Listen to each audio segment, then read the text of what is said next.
എല്ലാവർക്കും സുഖമല്ലേ?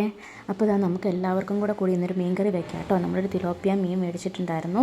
അപ്പോൾ അത് അവനെ നന്നായിട്ട് ക്ലീൻ ചെയ്ത് ഇവിടെ കൊണ്ട് വെച്ചിട്ടുണ്ട്. ഉപ്പുകല്ലൊക്കെ ഇട്ട് തിരുമ്മി നന്നായിട്ട് തേച്ചിട്ട് കൊണ്ട് ക്ലീൻ ചെയ്ത് വെച്ചിട്ടുണ്ട്. നമ്മൾ തൊലി പൊളിച്ച് കളയാണ് കേട്ടോ നമ്മൾ ചെയ്യുന്നത്, ചെത്തിക്കളയുക നമ്മൾ.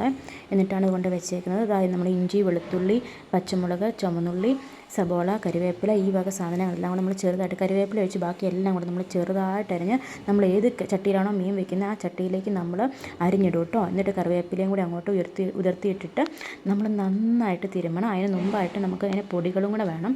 പൊടികളെന്ന് പറയുന്നത് നമ്മുടെ മുളക് പൊടി, മഞ്ഞൾപ്പൊടി, പിന്നെ ഉള്ളത് കാശ്മീരി മുളക് പൊടിയാണ് കേട്ടോ നമ്മൾ കാണിച്ചത് അതിലേക്ക്.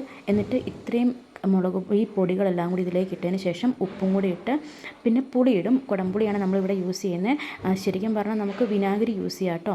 നമുക്കിവിടെ എല്ലാവർക്കും വയറിനും അത്ര നല്ലതല്ലാത്തത് കൊണ്ടാണ് നമ്മൾ കുടംപുളി യൂസ് ചെയ്യുന്നത്. എന്നിട്ട് നമ്മൾ 2 സ്പൂൺ നമ്മൾ വെളിച്ചെണ്ണയും കൂടി ഇതിലേക്ക് ഇട്ടിട്ട് നന്നായിട്ട് തിരുമണം കേട്ടോ. പറ്റുമെങ്കിൽ 25 മിനിറ്റെങ്കിലും തിരുമണം. ഈ തിരുമുന്നതിലാണ് ഈ കറിയുടെ ടേസ്റ്റ് കേട്ടോ.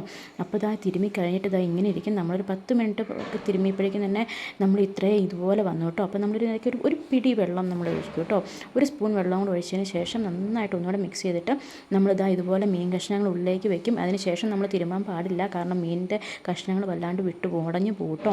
നമ്മൾ എന്നിട്ട് ഈ മീൻ കഷ്ണങ്ങളെല്ലാം ഇതുപോലെ അടുക്കി വെച്ചതിന് ശേഷം അതിൻ്റെ മേളിലേക്ക് നമ്മൾ ഈ പറയുന്ന മസാലകൾ നമ്മൾ ആ തിരുമ്മി വെച്ചേക്കുന്നതെല്ലാം അതിൻ്റെ മേളിൽ കൂടെ കയറ്റി ഇങ്ങനെ നമ്മൾ അതിനെ മൂടി വെക്കും കേട്ടോ. എന്നിട്ട് അതിലേക്ക് ഒരു 1/2 ഗ്ലാസ് വെള്ളം കൂടെ ഒഴിച്ച് വെച്ച് നമ്മൾ അടപ്പടച്ച് നമ്മൾ സ്റ്റൗവിൽ വെക്കും. ഒരു 4 മിനിറ്റൊക്കെ മതിയാവും കേട്ടോ മീൻ വേവാൻ. അപ്പോഴേക്കും തന്നെ മീൻ നന്നായിട്ട് തിളച്ച് വന്നു. ഇത്രയും മാത്രം മതി. ഈ കറിക്കുള്ള ടേസ്റ്റ് അപാര ടേസ്റ്റ് ആയിട്ട് ഒന്ന് കൂട്ടി നോക്കേണ്ടതാണ്. അപ്പോൾ അതാ നമുക്ക് നല്ല കപ്പ വെന്തിരിപ്പുണ്ടായിരുന്നു. നമ്മളതും കൂട്ടി വേഗം കഴിച്ചു കേട്ടോ. 4 മിനിറ്റ് മാത്രം വേവിച്ചാൽ മതി, അല്ലെങ്കിൽ അത് വല്ലാണ്ട് ഉടഞ്ഞു പോകട്ടോ മീൻ കറി. ഇതാ നോക്കി നല്ല സൂപ്പർ മീൻ കറിയാണ്. അപ്പോൾ നിങ്ങളെല്ലാവരും കഴിച്ചിട്ട് അഭിപ്രായം പറയണേ. എല്ലാവരും ഉണ്ടാക്കി നോക്കണേ.